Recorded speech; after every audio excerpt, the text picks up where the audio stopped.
All right, folks, buckle up, because today we're diving into a topic that's both intriguing and a little bit spooky. Spooky. Yeah, well, we're talking about coincidence. Oh, Have you ever had one of those moments where things line up a little too perfectly? Oh, absolutely, all the time. Like it makes you wonder if there's something more going on behind the scenes. Right, exactly. So today, we're going to take a deep dive into this idea of coincidence. That's good. We're going to explore some pretty fascinating theories about the nature of reality and consciousness Yeah. and see if we can make sense of those moments that make us go, whoa, what are the odds? Love it. And to guide us on this journey, we've got some intriguing source material that delves into everything from the Chinese concept of coincidence Interesting. to the eerily accurate predictions of fortune tellers to the global similarities in myths and symbols. Okay, so we're covering a lot of ground. We are. But let's start with the basics. Okay, yeah. What exactly do we mean by coincidence? Well, our source material makes it clear that we're not just talking about happy accidents. Right. This isn't just about finding a parking spot right in front of the store. Although that is always nice. It is, it is. But we're talking about those events so unlikely that they make you question the very fabric of reality. Exactly. Like when you're thinking about a song you haven't heard in years and suddenly, bam, it's playing on the radio. Oh, yeah, I hate when that happens. It's like, is the universe messing with me? Or when you run into someone you were just thinking about. Right. Or you dream about something and then it happens in real life. Yeah, those kinds of things. Those weird, uncanny moments. Yeah. Those are the coincidences we're going to be exploring today. Okay, so instead of just dismissing these occurrences as flukes or random chance, our source encourages us to dig a little deeper. You have to look for the patterns and the connections. Exactly. And to help us do that, they introduce us to the work of Carl Jung. Carl Jung, huh? Now, I know he was a big deal in psychology, Oh, absolutely. One of the founding fathers of the field. but wasn't he also into some pretty out there stuff? Well, he definitely had an interest in the mystical, that's for sure. Like what? He came from a family fascinated by the paranormal, and he was really into exploring the unconscious mind and all its hidden depths. So, not your typical therapist then? Not exactly, no. He even had a falling out with Sigmund Freud. Oh, wow. So there was some drama there. Oh, yeah, big time. But that's a deep dive for another day. Right, right. What's relevant here is that Jung was obsessed with these meaningful coincidences. Meaningful coincidences. Yeah, things that seem too improbable to be mere chance. No, like, say I'm thinking about a friend I haven't seen in ages, and then, bam, they text me out of the blue. Exactly. Or you think of a song and then it plays on the radio. So is that just random, or is there some deeper meaning there? That's precisely the kind of thing Jung was interested in. Hmm, He didn't buy the idea that it was simply cause and effect. really? No. Instead, he proposed a concept called synchronicity.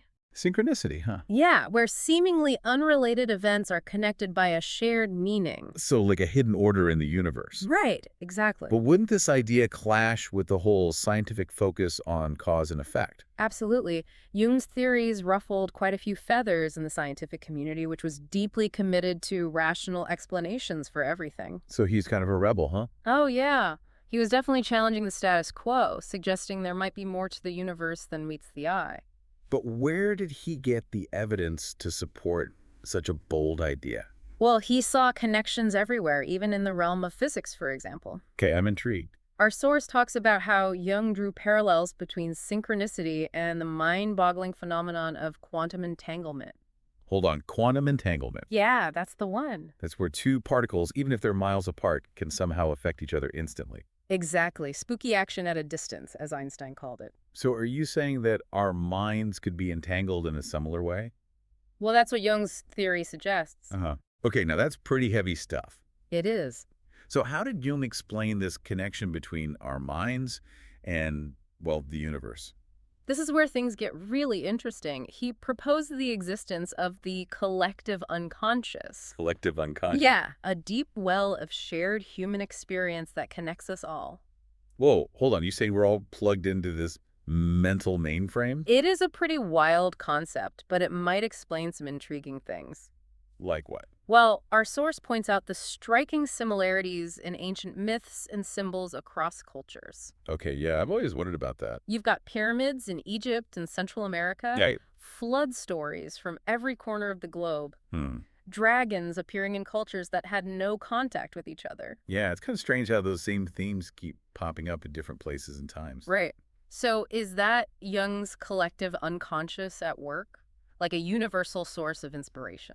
I mean, it's a pretty compelling idea. It is. So we're all connected through this collective unconscious, sharing thoughts and ideas on some subconscious level. That's what Jung believed. Okay, but what about ancient divination practices? Like tarot cards and I Ching. Yeah, was that just a bunch of hocus pocus, or were they tapping into this collective knowledge? Well, that's where things take an even more intriguing turn. Okay, I'm listening. Our source dives into the I Ching, an ancient Chinese text used for divination. Okay.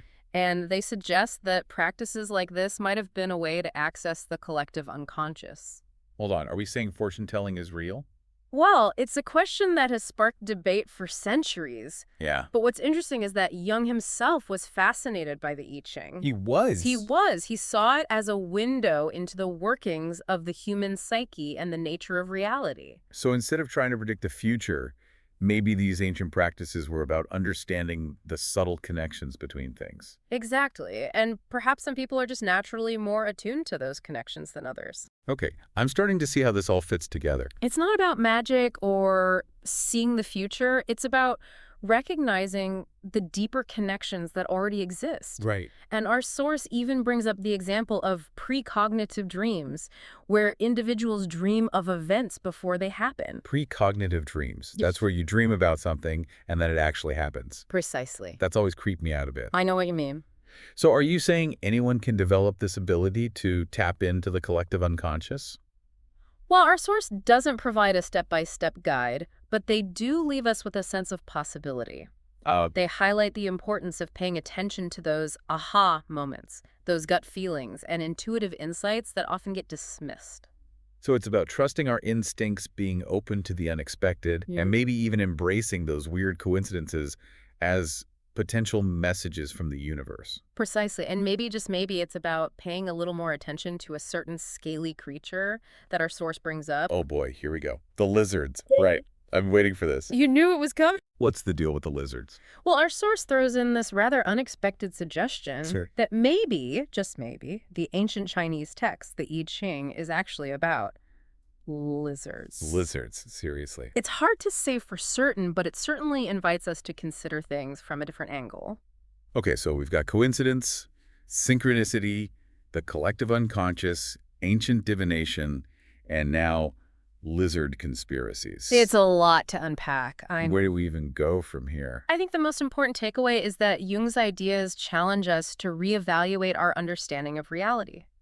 If there's a deeper connection between events, between minds, what does that mean for our sense of self and our place in the world? That is the million-dollar question, isn't it? It is. It's like we're all part of this grand cosmic dance, connected in ways we can't fully grasp. And maybe, just maybe, the lizards are leading the way. Or maybe they're just basking in the sun, enjoying the show. Either way, we'll delve deeper into these mysteries and explore what it all means for our understanding of the universe and ourselves after a quick break.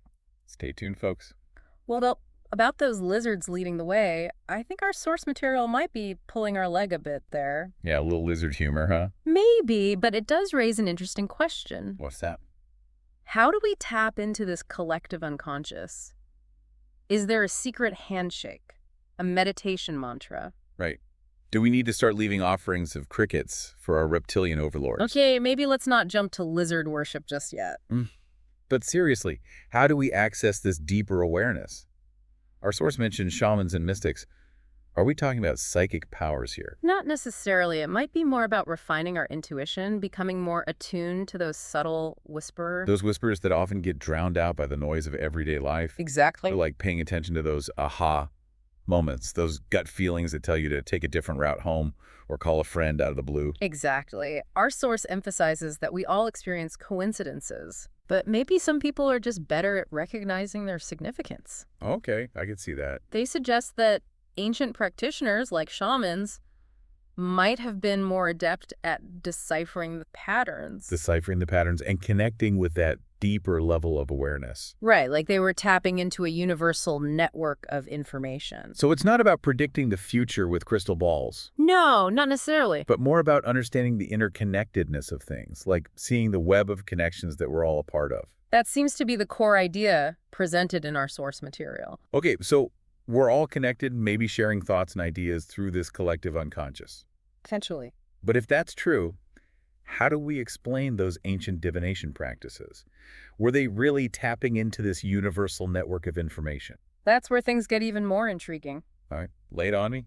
Our source dives into the I Ching. That ancient Chinese text. Right, and they suggest that practices like this might have been a way to access the collective unconscious and potentially gain insights that others missed. Hold on, are we saying fortune telling is real? Well, that's a question that's been debated for centuries. Yeah, for sure. Our source doesn't offer a definitive answer, but they present the idea that these ancient practices might have been more than just superstition.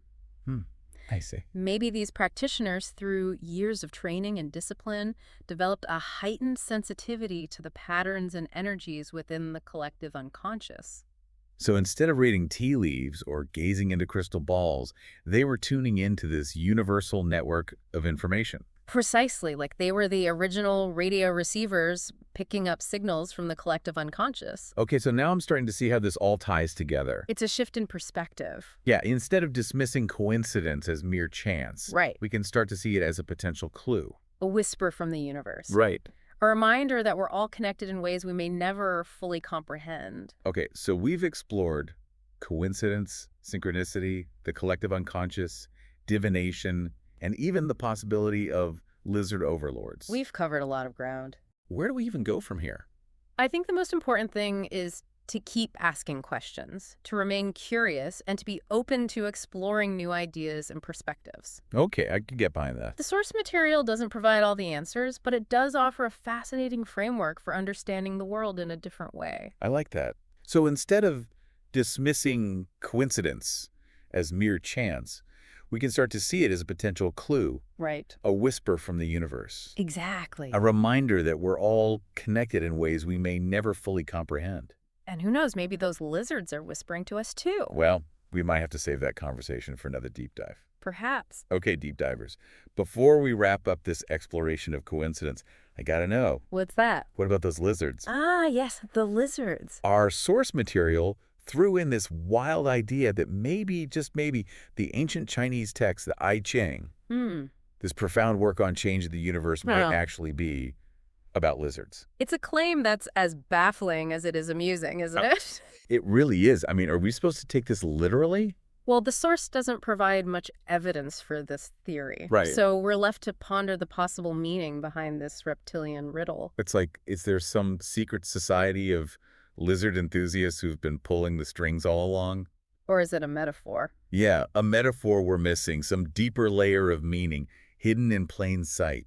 It's hard to say for sure. Right. Maybe it's a playful nudge from our source, encouraging us to question everything we think we know. Like, don't take things at face value. Exactly. After all, the I Ching emphasizes embracing change and transformation. Okay, yeah. And what better symbol of transformation than a lizard, right? Shedding its skin, emerging anew. That's it. I see what you're saying. It's like a reminder to let go of those outdated beliefs. And embrace the constant evolution of knowledge and understanding. Right. Or maybe it's just a cosmic joke reminding us not to take ourselves too seriously. Maybe a little bit of both. So, okay, we've explored a lot of mind-bending concepts today. Coincidence, synchronicity, the collective unconscious, ancient divination practices. And of course, the enigmatic lizard. Yeah, the lizards. Always got to love the lizards. Can't forget those guys. But seriously, it's enough to make your head spin. It is a lot to take in. What does it all mean for us? What can we actually do with this information? Well, I think the key takeaway from our deep dive is to approach life with a sense of wonder and curiosity. Okay, I like that. Pay attention to those synchronicities. Those meaningful coincidences that happen every day. Exactly. Don't dismiss them as mere chance, Instead, ask yourself, what could this mean? What is the universe trying to tell me? That's it. How about that? Turning those what are the odds moments into opportunities for introspection and growth. Right. Recognizing that there might be more to these connections than meets the eye. Exactly. Our source material presented some compelling ideas about the collective unconscious. That vast interconnected network of human experience. Right. Maybe by tapping into this deeper awareness, we can gain a more profound understanding of ourselves and the world around us. It's a possibility. So it's about recognizing those subtle whispers. Those intuitive nudges. And maybe even exploring some of the practices that have traditionally been associated with connecting to this deeper awareness? Things like meditation, mindfulness, dream journaling. Well, yeah, those kinds of things. Exactly. And don't underestimate the power of simply being present, Being present. observing the world around you with open eyes and a curious mind. Yeah, you never know what synchronicities might reveal themselves or what insights you might glean from those seemingly random events. Exactly. So it's about shifting our perspective Seeing the interconnectedness of things. and maybe even embracing the possibility that those lizards are in fact orchestrating it all from behind the scenes. Well, whether or not the lizards are involved, one thing's for sure. What's that? The universe is a fascinating and mysterious place full of surprises and unexpected connections. It certainly is. Well, that's all the time we have for today's deep dive. But we hope this exploration of coincidence has inspired you to see the world with fresh eyes. And to embrace the possibility that there's more to reality than meets the eye. Stay curious, deep divers, and until next time, keep exploring those intriguing synchronicities that life throws your way.